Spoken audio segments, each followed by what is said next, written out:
हमने limit of a function of one variable के बारे में पढ़ा है। हमने पढ़ा है limit x tends to a F X is equal to L. इसकी मीनिंग क्या है?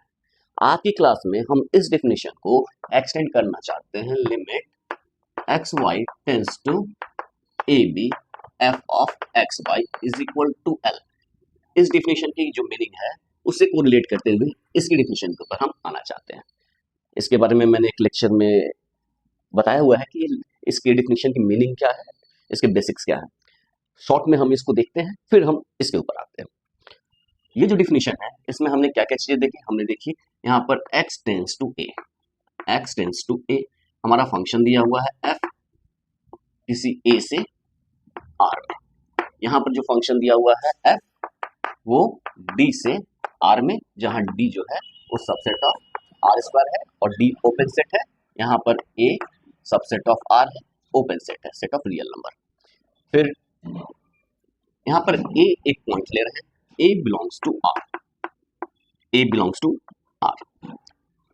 अब ये जो a पॉइंट है वो जरूरी नहीं है कि a का पॉइंट हो, a सबसेट ऑफ r है, लेकिन a को इस सेट a से, कैपिटल A से किसी न किसी तरह रिलेट होना चाहिए। तो इसके लिए हमने कहा था कि a is a limit point of a जो है a का एक लिमिट पॉइंट है।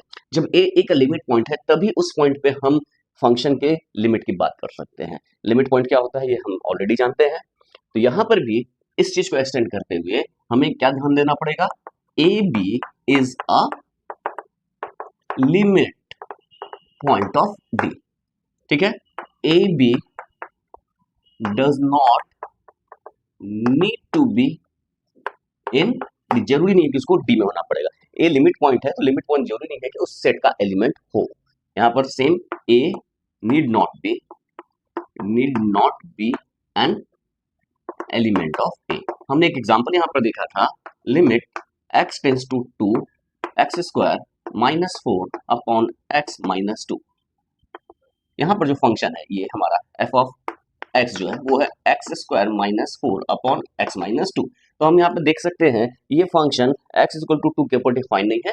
x इक्वल टू 2 रखेंगे तो 0/0 का फॉर्म है, जो इनडिटर्मिनेट फॉर्म है, यानी कि f is not defined on 2।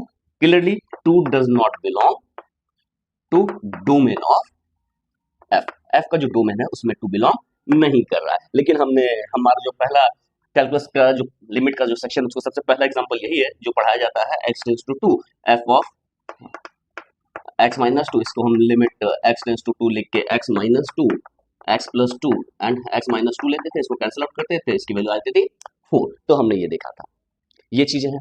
तो पहला हमने जो देखा कि ये जो पॉइंट है वो क्या होना चाहिए? डोमेन, f के डोमेन का लिमिट पॉइंट होना चाहिए। पहली कंडीशंस क्या है? ये। अब नेक्स्ट है, यहाँ पर हमारा ये L जो है एक रियल नंबर है। L क्या है? L belongs to R। ये F से R का एलिमेंट है, मतलब A के एलिमेंट को R के एलिमेंट में लेके जा रहा है। यहाँ पर क्या है? F D के एलिमेंट को R के एलिमेंट में ले जा रहा है, यानी ऑर्डर्ड पेयर को R का एक एलिमेंट बना रहा है। तो यहाँ पर जो है L कहाँ बिलोंग कर रहा है? R में। L एक रियल नंबर है और जिसका जो डोमेन के पॉइंट्स है वो क्या है? ऑर्डर्ड पेयर्स हैं। यहाँ पर आते हैं, L बिलोंग्स टू R, यहाँ भी L बिलोंग्स टू R, ये दो चीजें हैं। अब है इसकी वैल्यू ये है, इसकी मीनिंग क्या है? इसकी वैल्यू ये है, इसकी मीनिंग है कि जैसे जैसे हम जैसे जैसे x जो है वो a की तरफ जाए, x जो है a की तरफ जाए, fx जो है वो l की तरफ जाए, तो इस चीज को हम कोरिलेट करते हैं। अब यहाँ पर ध्यान देने वाले टर्म है, वर्ड्स क्या हमने यूज किया? जैसे जैसे x टेंस टू a वैसे वैसे fx टेंस टू l। तो fx l की तरफ जा रहा है, वो किसके ऊपर निर्भर कर रहा है? x टेंस टू a के ऊपर जा रहा है। तो हमारा फोकस किसके ऊपर होना चाहिए कि fx l के ऊपर जा रहा है जब x टेंस टू a। तो हम देख रहे हैं कि fx minus l, fx minus l, fx tends to l की बात कर रही है तो किया जा रहा है। तो fx माइनस l जो है इसके डिस्टेंस को हम जितना कम कर ले, जितना भी कम कर ले, fx less than, fx minus l जो है वो लेस देन एक इस क्वांटिटी एप्सिलॉन की बात करते हैं, और एप्सिलॉन को हम जितना चाहे उतना छोटा कर दें, तो fx minus l less than epsilon कहने का मतलब है कि fx l की तरफ जा रहा है। जब fx l की तरफ जा रहा है कब? जब x टेंस टू a। तो ये कब ट्रू होगा? When x minus a less than एक क्वांटिटी। तो अब ये जो है इसकी डिपेंडेंसी इसके ऊपर है, इसकी डिपेंडेंसी इसके ऊपर है, तो मतलब एक ऐसा डेल्टा मिले जो एप्सिलॉन के ऊपर बेस्ड हो, यानी एफ एक्स जब एक्स माइनस ए लेस देन डेल्टा होगा तो F X minus L less than epsilon होगा। तो x minus A delta A की तरफ एक्स ए की तरफ जा रहा है तो एफ एक्स एल की तरफ जा रहा है। इसी को हमने डिफिनेशन के फॉर्म में लिखा, for all epsilon greater than 0 there exist delta based on epsilon greater than 0। हर एक एप्सिलॉन के लिए डेल्टा ऐसा मिले such that fx minus L mod is less than epsilon whenever x minus a is less than delta। ये definition थी इस limit की, जो बेसिक डिफिनेशन जो हम पढ़ते आ रहे हैं वो ये लिमिट की डिफिनेशन थी। अब हम इस डिफिनेशन को एक्सटेंड करना चाहते हैं यहाँ पर, तो यहाँ पर दो पॉइंट्स जो है x माइनस ए इसके बीच के डिस्टेंस की बात की जा रही है और एफ एक्स माइनस एल के डिस्टेंस की बात की जा रही है। तो एफ एक्स जो है यहाँ पर भी जो एफ एक्स है एफ ऑफ एक्स वाई एक रियल नंबर है और एल भी एक रियल नंबर है, तो यहाँ पर भी एफ एक्स माइनस एल, तो यहाँ F X minus Y L की बात आ जाएगी। तो ये जो है ये क्वांटिटी लेस देन एप्सिलॉन हम चाह रहे हैं, कब? जब x माइनस से लेस देन डेल्टा हो, तब x माइनस से लेस देन डेल्टा, तो ये x और ये a ये दोनों कहाँ का पॉइंट था? डोमेन का पॉइंट था। x a की तरफ जा रहा है तो डोमेन का पॉइंट था, यानी डोमेन यहाँ a है, a सबसेट ऑफ r है, मतलब एक रियल नंबर है। यहाँ पर जो है एक्स वाई हमारा और ए बी ये कहाँ का है? आर स्क्वायर का पॉइंट से, ये कहाँ बिलोंग कर रहा है? आर स्क्वायर में। तो X Y tends to A B, यानी कि दोनों के बीच के डिस्टेंस को बात करें तो ये दोनों के बीच के डिस्टेंस को हम कैसे रिप्रेजेंट करते हैं? अंडर रूट एक्स माइनस ए square plus y minus B square. तो ये जो क्वांटिटी है ये यानी कि mod of x y minus a b, ये जो डिस्टेंस है ये लेस देन डेल्टा घटेगा, मतलब ये डिस्टेंस को अंडर रूट एक्स माइनस ए square plus y minus B square less than delta मिलना चाहिए, डेल्टा बेस्ड एप्सिलॉन, यानी कि f of x y minus L less than epsilon whenever under root x minus A square plus y minus B square less than delta, where delta is based on epsilon. तो ये definition, इस definition को correlate करते हुए हम इसको extend करके लिख सकते हैं। क्या लिखते हैं देखते हैं।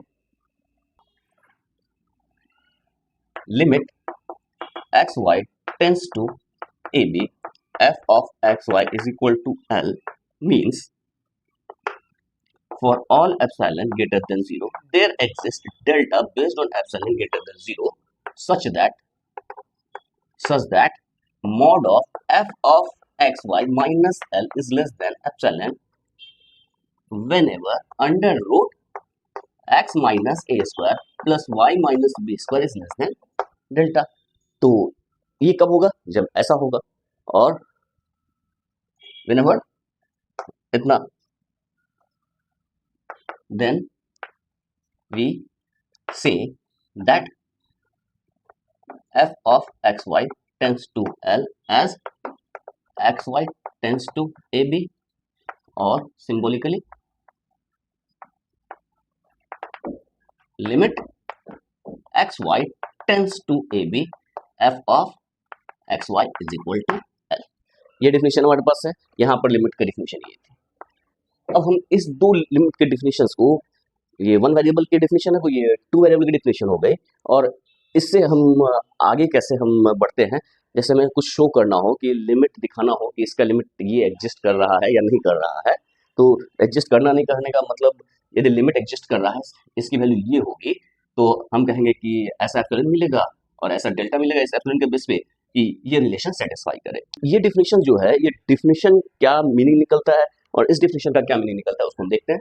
Mod of F X minus L less than epsilon, इसका मतलब हुआ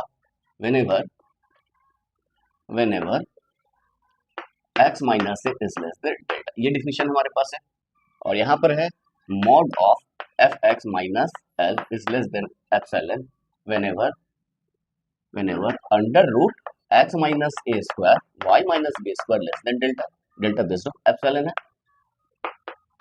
हर एक एप्सिलॉन के लिए एक डेल्टा मिलेगा, delta is a function of epsilon, हमें ऐसा खोजना है।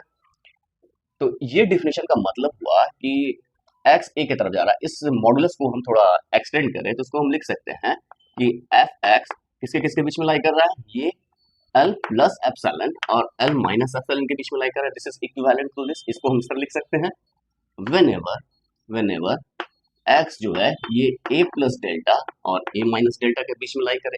यहाँ पर हम इसी चीज को लिख सकते हैं F x less than L plus epsilon and greater than L minus epsilon whenever whenever ये जो क्वांटिटी है इसको हम क्या लिख सकते हैं, इसको हम लिख सकते हैं कि X Y belongs to open disc, X Y belongs to open disc centered at AB and radius delta. यदि हम इसको सर्कल बनाए तो इसका सेंटर क्या हो जाएगा, इसका सेंटर हो जाएगा, ये सेंटर हो जाएगा AB और एक डेल्टा लेते हैं, इसका सर्कल बनाते हैं। तो ये जो एक्स वाई है, एक्स वाई इसके अंदर बिलोंग करना चाहिए। तो इसका मीनिंग ये हो गया और इसका दोनों का मीनिंग क्या हो गया, ये जो है एफ एक्स जो है वो किस इंटरवल में लाई करना चाहिए, open interval L minus epsilon L plus epsilon के बीच में लाई करना चाहिए। व्हेनेवर एक्स जो है वो open interval A minus delta A plus delta के बीच में लाई करना चाहिए। यहाँ पर सेम चीज है, यहाँ पर क्या हो गया कि एफ एक्स जो है वो लाई करना चाहिए L minus epsilon L plus epsilon इस ओपन इंटरवल में व्हेनेवर एक्स वाई, ये कंडीशन वापस कि इस डिस्क में ओपन डिस्क में लाई करना चाहिए। तो ये डेफिनेशन है। तो यहाँ पर हम देखते हैं कि ये कोई पॉइंट है ए और ये हो गया ए minus delta A plus delta, यहाँ डेल्टा की वैल्यू हो गई।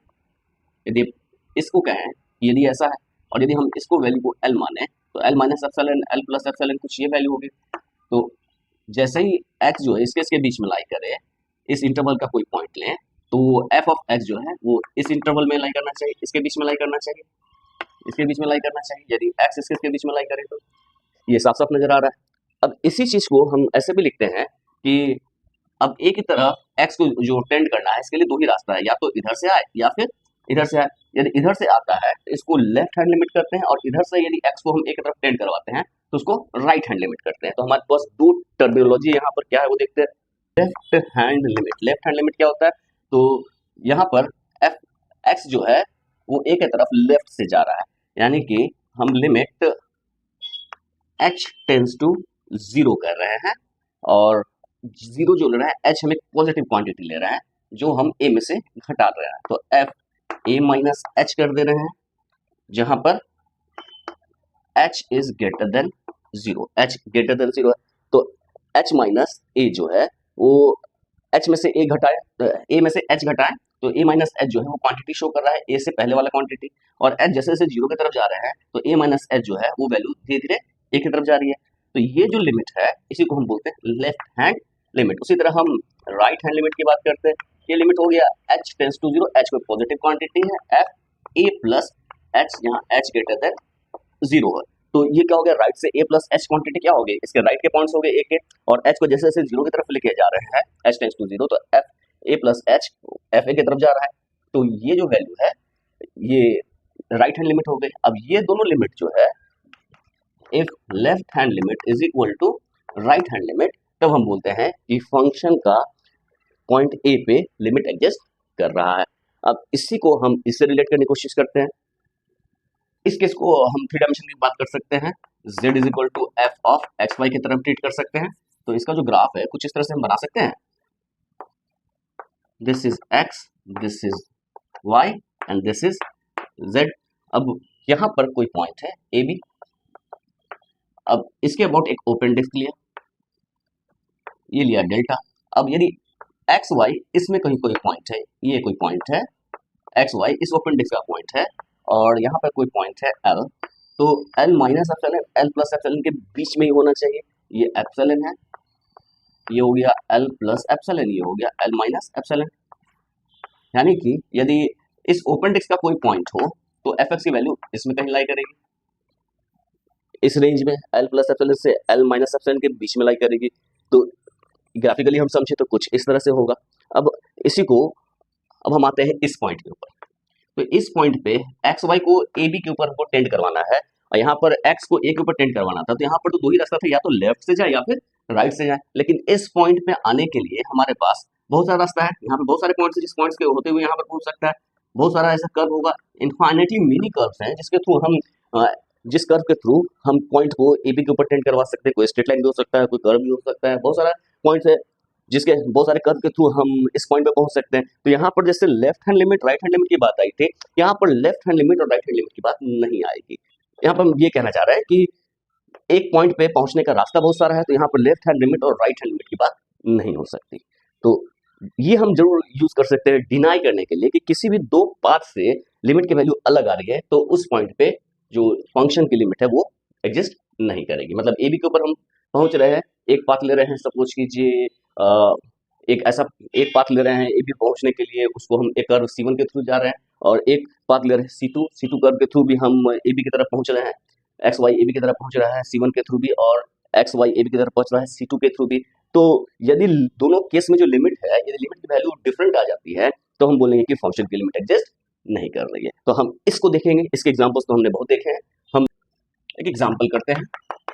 Example limit X Y tends to 0 0 X Y upon X square plus Y square. ये एक सिंपल सा क्वेश्चन है, और यदि हम देखें कि इसमें हम अलग अलग पाथ देखते हैं, हम इसको ऐसे समझें, ये हमारा पॉइंट है 0 0। तो इस 0 0 पे पहुंचने का बहुत सारा पाथ है।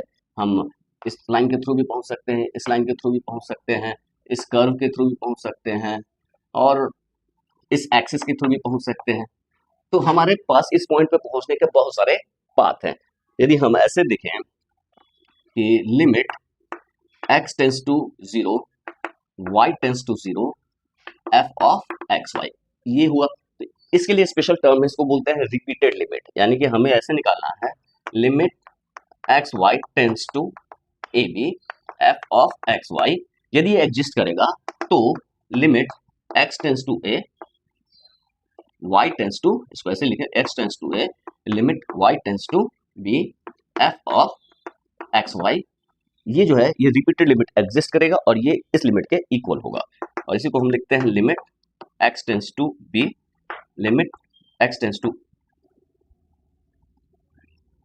y tends to b limit x tends to a f of x Y.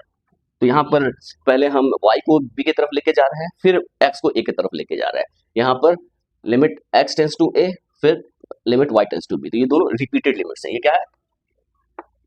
Repeated limits. ये क्या है?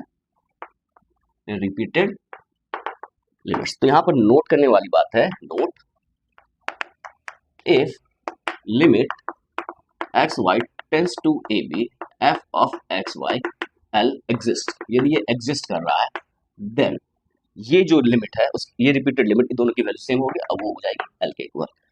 But converse is not true, but converse is not true. That is, if repeated limit exists, then it is not mandatory that the limit exists. यानी कि यदि ये दोनों exist हो रहा है और ये इक्वल है, तो जरूरी नहीं है कि ये लिमिट एग्जिस्ट करेगा। और इसके लिए ये जो एग्जांपल है वो एग्जांपल एक बड़ा अच्छा सा एग्जांपल है जो ये इस बात को रखता है। शो करेंगे हम इसको कि यहाँ पर लिमिट रिपीटेड लिमिट एग्जिस्ट करता है, लेकिन इसका लिमिट एग्जिस्ट नहीं कर रहा है। देखते हैं, आते हैं सबसे पहले रिपीटेड लिमिट की बात करते हैं। रिपीटेड लिमिट्स की बात करते हैं।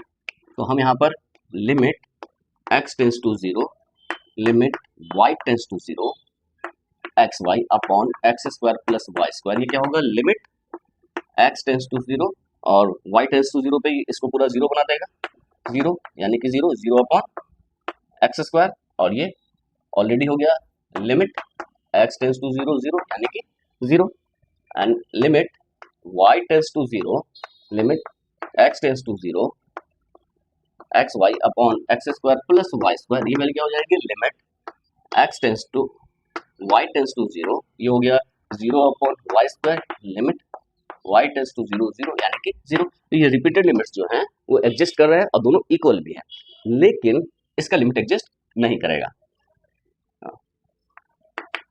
Limit does not exist. क्यों, अभी देखते हैं। अब हम देखते हैं, taking the limit along the path y is equal to mx।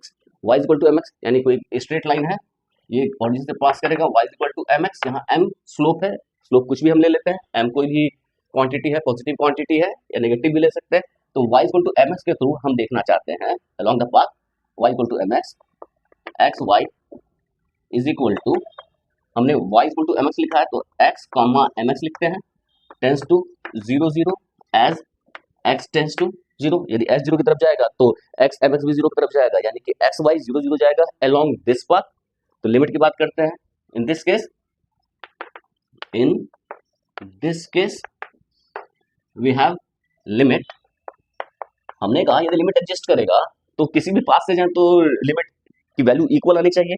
तो यदि एक्स वाई यदि 0 0 पे आ रहा है, X Y upon X square plus Y square, इसकी वैल्यू इस पास से आएंगे तो वो भी सेम आनी चाहिए। तो इसकी वैल्यू लिमिट कितने की इक्वल हो जाएगी, ये आ जाएगी limit X tends to 0 X into M X upon X square plus M X का होल स्क्वायर। ये क्या हो गया, लिमिट एक्स टेंस टू 0, ये हो जाएगा M X square upon 1 plus M square, X square common लेते हैं तो ये वैल्यू आ जाएगी limit X tends to 0 M upon 1 plus M square. और यहाँ पर तो एक्स है ही नहीं तो एक्स की वैल्यू पुट करने की जरूरत नहीं है, इसकी लिमिट क्या आ जाएगी 1 plus M upon 1 plus M square, ये वैल्यू आ गई। अब एम की वैल्यू हम चेंज करते जाएंगे तो इसकी वैल्यू अलग जाएगी, यानी कि डिपेंड करेगा एम पे, यानी कि हम पाथ यदि चेंज कर जाए, y इक्वल टू 2x पर रखें तो कुछ अलग वैल्यू आएगी, y इक्वल टू 3x पर रखें तो ये अलग वैल्यू आएगी। एम की डिफरेंट वैल्यूज के लिए, यानी कि अलग अलग पाथ के लिए इसका जो लिमिट है वो अलग अलग आएगा। तो हम क्या लिख सकते हैं, हम लिख सकते हैं since 1 depends upon m, so limit xy upon x square plus y square has different values along different curve y is equal to mx, so limit xy 0 0 xy upon x square plus y square does not exist। तो ये हम बहुत आसानी से देख सकते हैं। तो जब भी हमें क्या ध्यान देना है कि जब कभी हमें लिमिट शो करना है तो किसी दो पाथ से हम दिखा देंगे कि उसकी लिमिट सेम आ रही है तो इसका मतलब नहीं है कि लिमिट एग्जिस्ट कर रहा है। हमें जब कभी भी शो करना है कि लिमिट एग्जिस्ट कर रहा है तो हम दो पाथ के वैल्यूज के ऊपर यदि हम डिपेंडेंसी हम नहीं शो कर सकते, उसके लिए हमें डिफिनेशन बेस्ड दिखाना पड़ेगा कि for all epsilon greater than 0 fx minus f of xy minus l less than epsilon whenever the distance between two points is less than delta, where delta is less than delta is a function of epsilon. तो वो definition हमको follow करना पड़ेगा। ये दो example आप देख सकते हैं, ये दो एग्जांपल देखने में लग रहा होगा कि इसका लिमिट 0 है, जब एक्स वाई ओरिजिन की तरफ जा रहा है तो इसका लिमिट 0 होगा, ऐसा लग रहा है। लेकिन इन दोनों केस में यहाँ पर भी जो लिमिट है, यहाँ पर फंक्शन है X cube plus Y cube upon x minus Y, ये जो लिमिट है ये दोनों केस में लिमिट एग्जिस्ट नहीं कर रहा है। तो ऐसे केसेस में जहाँ लिमिट एग्जिस्ट नहीं कर रहा है, यदि आपको ऐसा लग रहा है कि लिमिट एग्जिस्ट नहीं कर रहा है तो वहां पर आपको पाथ खोजने होंगे, कुछ ऐसा पाथ जहां से ये उसकी तरफ जाए तो इसकी वैल्यूज जो है वो एम के ऊपर डिपेंड कर जाए या दो अलग अलग कर्व में दो अलग अलग लिमिट की वैल्यू आ जाए, तब हम कहेंगे कि लिमिट एग्जिस्ट नहीं कर रहा है। और यदि लिमिट एग्जिस्ट कर रहा है तो हमें डिफिनेशन बेस्ड ही जाना पड़ेगा। ये आप लोगों का वर्क रहा कि आप इस दो क्वेश्चंस को करके देखें। नहीं होता है तो कमेंट करें, तो फिर मैं इसके ऊपर एक वीडियो बना दूंगा।